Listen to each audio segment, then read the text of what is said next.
So there was a bombing attack in a major military industrial facility of Turkey. Let's find out what happened, who was behind the attack, and what's going to happen next.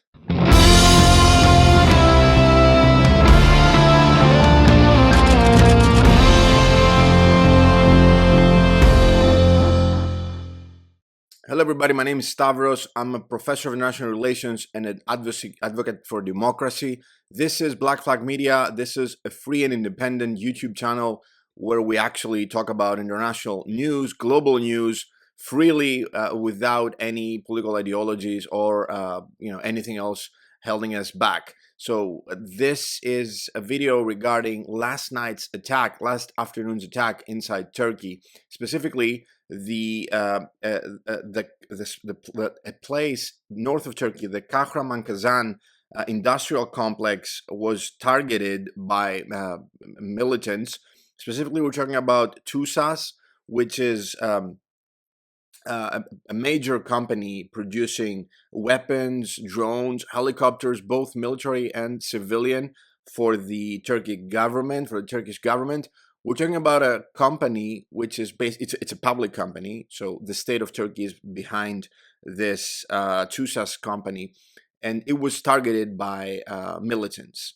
Let's find out what happened. We had the relevant minister, the Minister of the Interior of Turkey, Yerlikaya, telling us. He stated that it was a terrorist attack, a terrorist strike, and according to him, it was the People's Party of Kurdistan that was behind the attack, the so-called PKK, which is considered to be a terrorist organization by Turkey and the U.S. He said that this was orchestrated by the PKK, and the militants were members of the PKK. So to understand what happened, we need to discuss a little bit about this company, TUSAS, because almost 15,000 people work in this huge industrial complex. One of those buildings was targeted by the attack, by the militants, and almost 7,000 people were working there at the time. And not only that, the militants, they targeted specifically the building when there was a change in the shifts of people working there. So the maximum number of people would be working in the facility, and they would be targeted. So they knew when was the time for the new shift to take over, and they did target that specific time. According to the Turkish authorities, the militants came to the facility with a cab. They had a cab, and 3 people started shooting. There was an explosion. We don't know what the explosion was about. Maybe there was an explosive device. The Turks mentioned something about a suicide kamikaze attack. I doubt that that's the case. There was a security booth outside the building, and I guess there was an explosion at that building by the militants trying to get inside the building. So let's see who could be the people responsible for this attack. Try to understand this incident. Well, yes, the first scenario here is that the PKK, the guerrillas that are fighting a war of independence against the Turkish occupying forces in both Syria, Iraq. There are in other places the Turks are an occupying force, such as Cyprus. So the Kurds have been waging a fight for their freedom, for their homeland.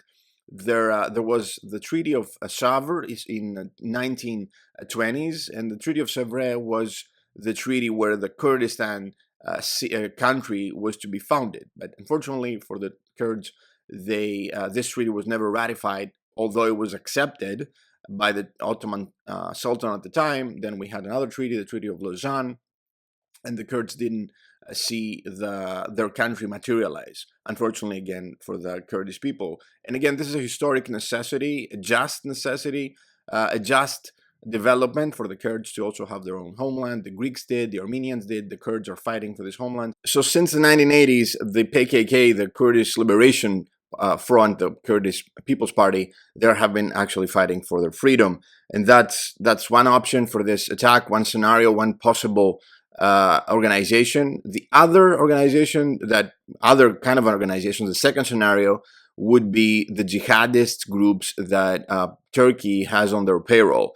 Turkey is a major sponsor of global terror, specifically Sunni jihadist organizations such as Al-Qaeda, Tayyat Tahrir al-Sam, the Al-Nusra Front, even ISIS are clients of Turkey. They have been weaponized by the Turks against Greece, against Syria, against Iraq, and they are allies of the Turks in specific cities inside Turkey, like Idlib and Afrin, and they have been getting medical assistance by the Turks, money and weapons by the Turks.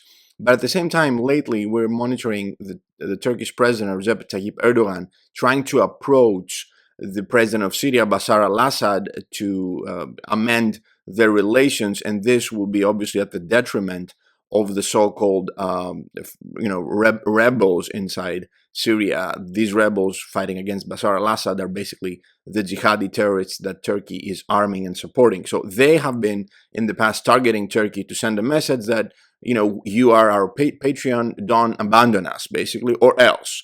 So that's another scenario right there. The jihadi terrorism that Turkey sponsors inside Syria can also backfire. In this instance, it could have backfired. And the third option is the so-called the leftist group, the Marxist-Leninist DHKPC group that has been active since the 1990s.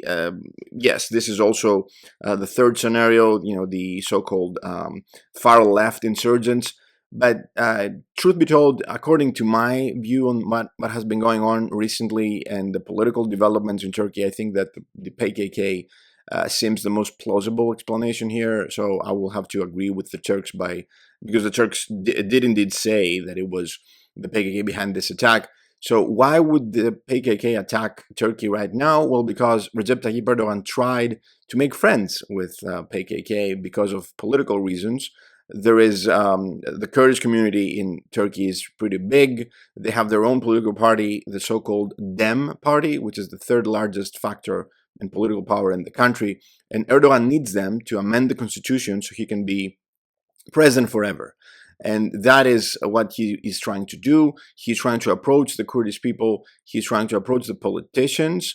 His pal, a neo-Nazi co-government party leader of the co-government party of the governing alliance, along with Erdogan, Bahçeli, he is his co-governing partner in Turkey. So this person, who is again a neo-Nazi grey wolf extremist, he approached the Kurdish members in parliament, the people, the Dem parliamentarians, and he shook hands with them. And lately, we saw how the Turks who had imprisoned the leader of the PKK, the leader of the liberation movement of the Kurds since the 90s, and I'm referring to Abdullah Öcalan, who is suffering in a white cell in Turkey. He's not actually jailed; he's suffering constant torture by the Turks. So they want him, the imprisoned leader of the PKK movement, to tell his troops basically to drop up their arms so there will be peace. But that's their effort. They wanted him to speak in parliament, also to, I guess, give him a leave of absence from the prison and the torture so he can speak to parliament. I don't think that's going to happen. This person is a leader. He's a hero of the Kurdish people. He's a hero and a leader for every democratic people in the region. And he's fighting to dismantle the neo-fascist regime in Ankara. He will be freed the same way Nelson Mandela was freed, when the regime breaks apart and he becomes a leader. So I don't think that's going to happen now. And I guess the leaders, the fighters of the movement, they send a very specific message to the Turks that we trusted you a couple of times in the past, 3 times actually, that you wanted to make peace, but you basically fooled us. You're not going to be fooling us anymore. So this is our military wing saying, you are the terrorists. Turkey is the terrorist state, obviously, in the region and supporting global jihadists, ISIS, etc. We're not going to be trusting you. Not only that, they targeted TUSAS, which is the company, the public company that builds drones, and drones have been targeting both Iraqi and Syria Kurds that have been killing innocent civilians. So this was also a message to the military-industrial complex of Turkey. Also, in Istanbul this week, there was an International Defense Aviation and Space Industry Expo, which was also interesting to send a message at this specific time. Then Erdogan was in BRICS trying to, join Putin, Narendra Modi, and the leader of China, and he wanted to look presidential, that he builds bridges with the so-called global East and South, and they stole his thunder by having this attack.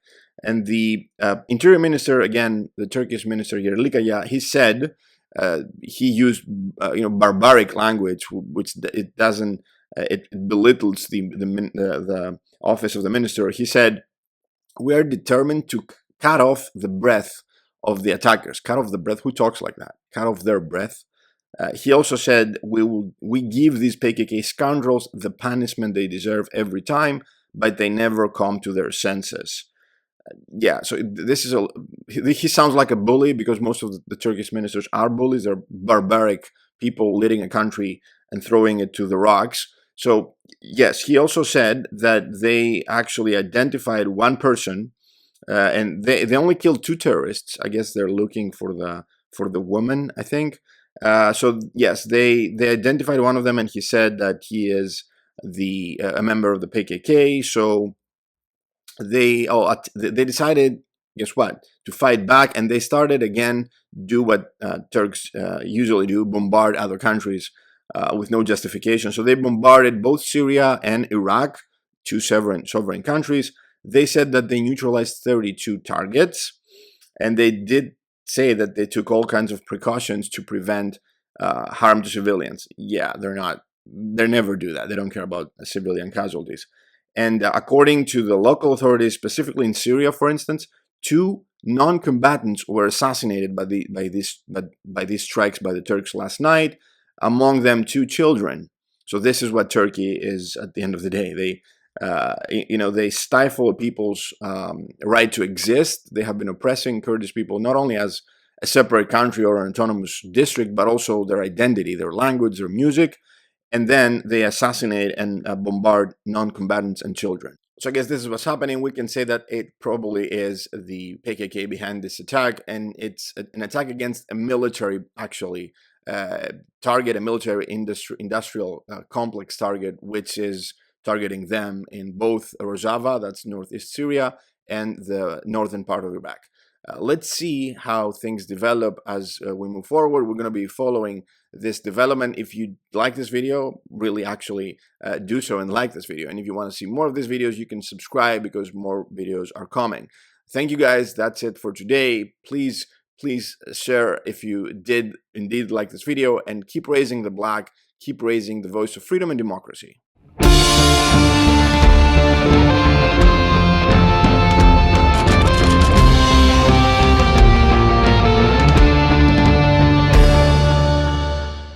There's also one last thing that is really relevant, and right now we have elections in the northern part of Iraq, which is a semi-autonomous region inside Iraq. The Kurdistan region of Iraq, based in Erbil, and another major city is Sulaymaniyah. They're having elections, and the Kurdish people are having elections. And some of these Kurdish people have been flirting politically with Erdogan as well.